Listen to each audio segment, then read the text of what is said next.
Church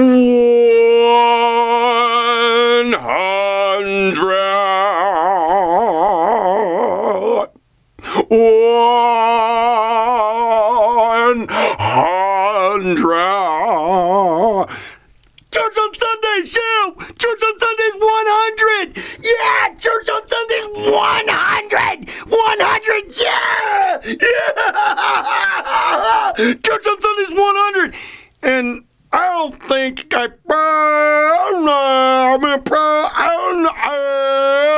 This is Selects. You can find me, Selects on me.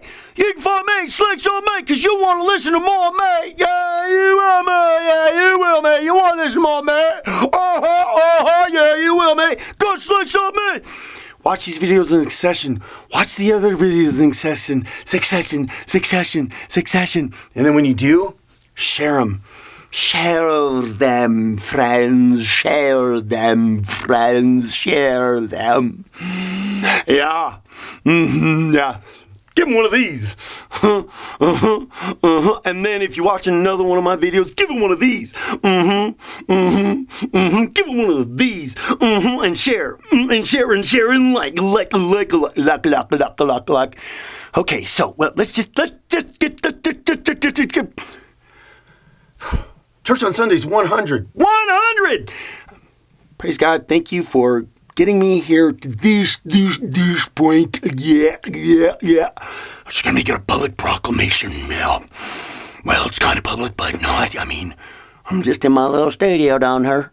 But Church on Sundays 100. Yeah. And I think where my mind goes to immediately, and that's a little bit of what I was talking about before, and that's freedom from the religious bondage.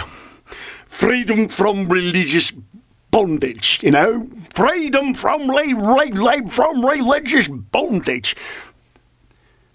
To be able to have that burden taken off of you, to think, to understand and know that you don't have to follow any religion. You don't. I mean, you don't. You don't have to do any of that stuff, no. You don't have to do any of that stuff, no. All you need to do is, just communicate with God. Give you the time that He wants from you, because if you will but do that, He will do things in you. If you just give God your time. If you will but do that, He will do things in you. Yeah.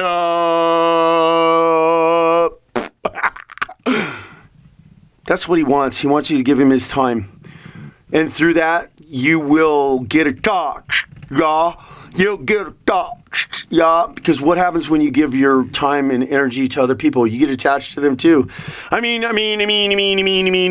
all the basic things are there that we do here on Earth.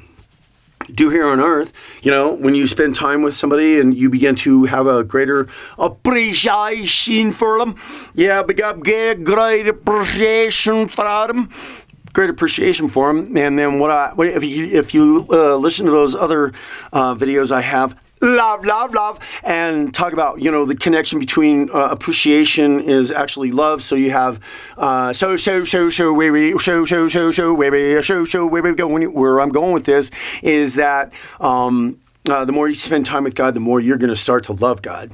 And that's what God really wants. God wants you to have love, and God wants you to have love and appreciation and admiration. And if you'll do that, boy, I'll tell you what, He'll do the work in you. Yeah, will, and you'll start to see it.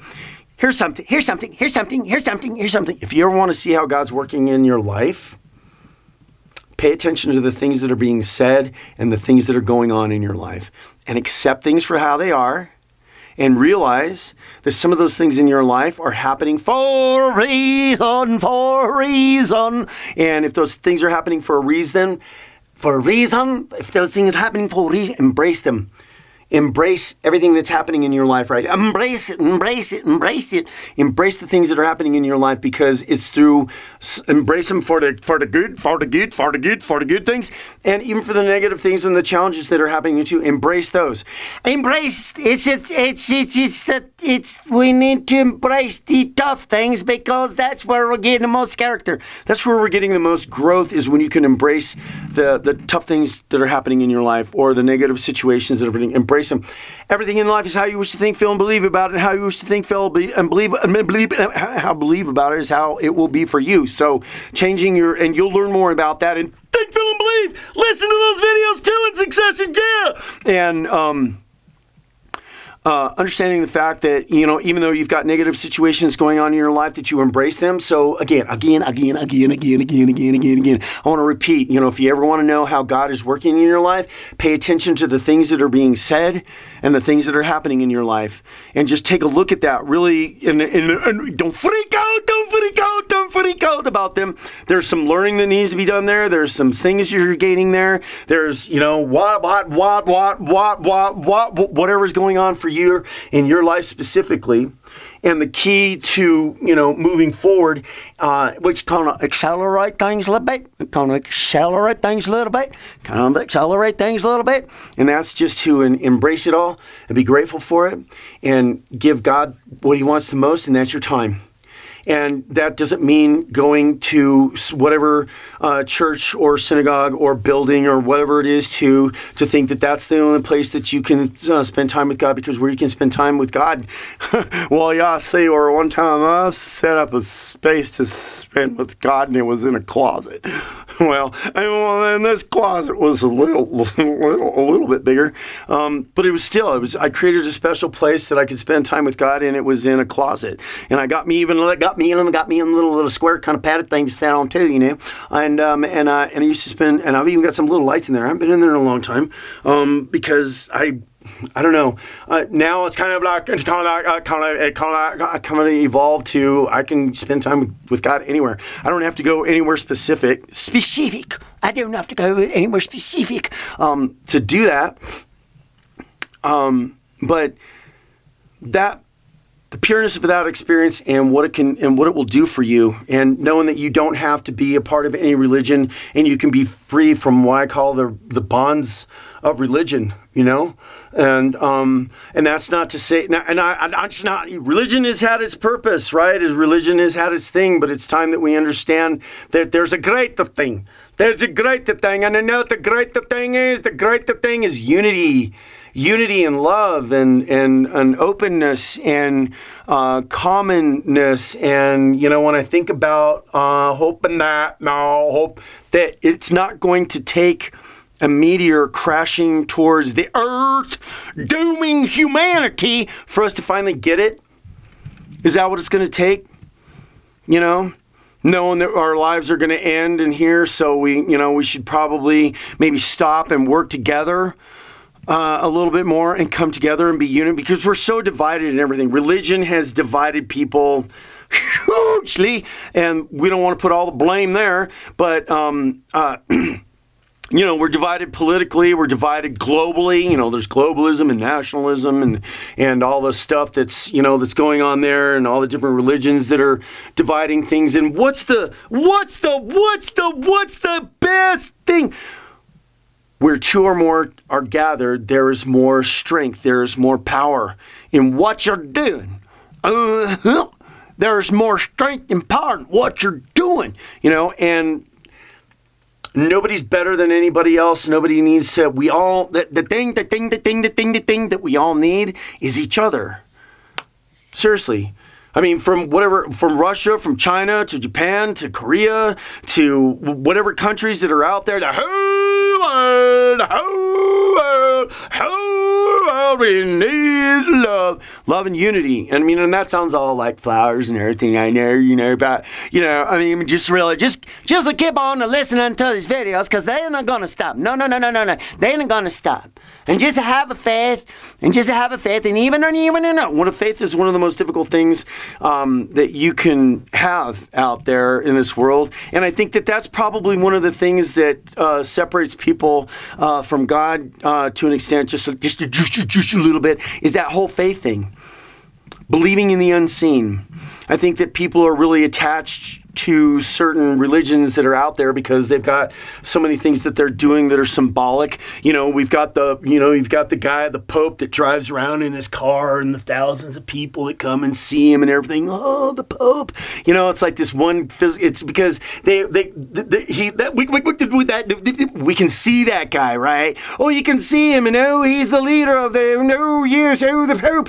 And it's like, whatever. I'm not criticizing him for who he is as a person or anything like that. It's just a whole religion thing. It's just a whole religion thing, you know. And the bishops that wear their, they wear like, they wear, like that, and they're wearing all these things, and they got all these robes on, and they got all this religion stuff that they're doing. And when we're, hey, come on, hey, come over here. Hey, let's just you and me sit down and talk to God and thank Him for all the stuff that He's done for us, okay? Yeah, let's do that. We don't need to go over there, and we don't need to clang the bells and do whatever it is that they're doing, or say 10 Hail Marys and that'll cure you, or whatever it is. No. Dear Heavenly Father, just forgive me for my sins. And I know that you love me, God, and faith, my friend, faith. Faith is one of the most, and I don't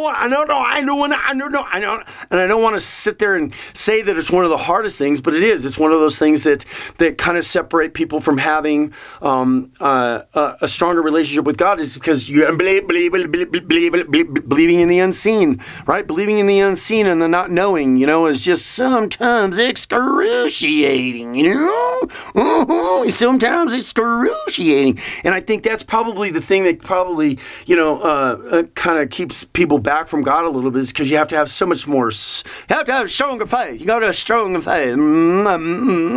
And so, but don't worry about it. Don't worry about it. Just be keeping up peace. Just keep being persistent and consistent no matter what, and don't let anything get in your way. It's kind of like driving down the road, and it's dark at night, but you got the headlights on. Yes, you do.